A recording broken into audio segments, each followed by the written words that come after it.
Welcome to Kenton Teaches. Enjoy the video.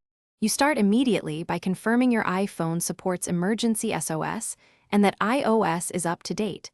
This reduces surprises. Next, open Settings to enable auto call or set call options. This determines how calls initiate. Once done, add emergency contacts in the Health app so responders get notified with your medical details.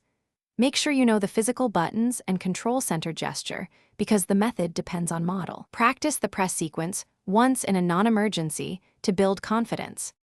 Now you execute the trigger. For many iPhones, press and hold the side and volume buttons until the emergency SOS slider appears. For others, rapidly press the side button 5 times. Once initiated, a visible countdown starts. This gives you a brief window to cancel if accidental.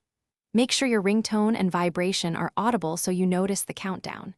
If auto call is enabled, the phone will call emergency services after the countdown. Otherwise, swipe the on-screen slider to place the call immediately.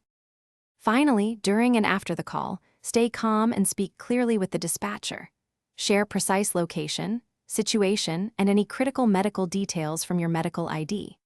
Once the call ends, your emergency contacts will receive a text with your location. Make sure location services are enabled so it's accurate.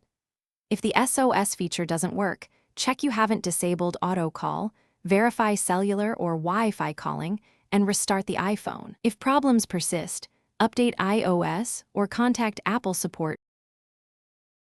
Thanks for watching. Please subscribe if this video was helpful.